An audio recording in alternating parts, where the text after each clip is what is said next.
রোজগারের উপর পর্যায়ক্রমে কার হক বেশি, স্ত্রী সন্তানের নাকি মা বাবা ভাই বোনের? দেখুন, মা বাবার সাথে কারো কোনো তুলনা চলে না হক আদায় করার ক্ষেত্রে। হক আদায় মানে শুধু টাকা পয়সা খরচ করা না।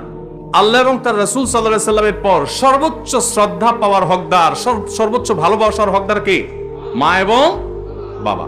মা বাবার চাইতে বেশি ভালোবাসা পাওয়ার হকদার পৃথিবীতে আর কেউ, শ্রদ্ধার হকদার আর কেউ।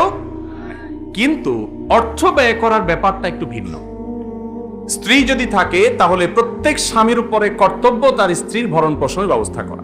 মা বাবার যদি টাকা পয়সার অভাব না থাকে, নিজেদের যা চেষ্টা দিয়ে তারা যদি চলতে পারেন, তাহলে শরীয়ত সন্তানের উপরে সন্তানের বাবা মার ভরণ পোষণ দেওয়াটাকে ফরজ করেনি। কথা কি বুঝতে পারছেন?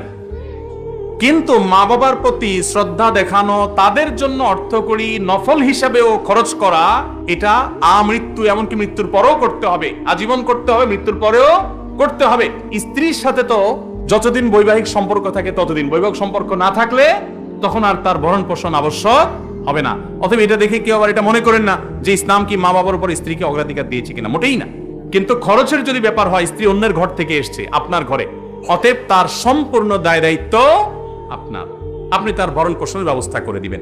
মা বাবা তাদের জন্য খরচ করবেন, যদি তাদের টান থাকে, যা আছে তাদের না হয়, তখন আপনার উপরে কর্তব্য হবে তাদের জন্য খরচ করা।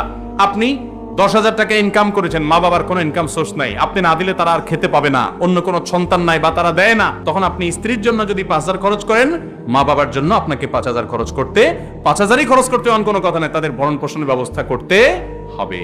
কথা কি বুঝতে পারছেন? তাহলে তাদের না থাকলে তখন আবশ্যক হবে, আর স্ত্রীর থাকুক আর না থাকুক, সর্বাবস্থায় স্ত্রীর ভরণ পোষণ স্বামীর উপরে কর্তব্য।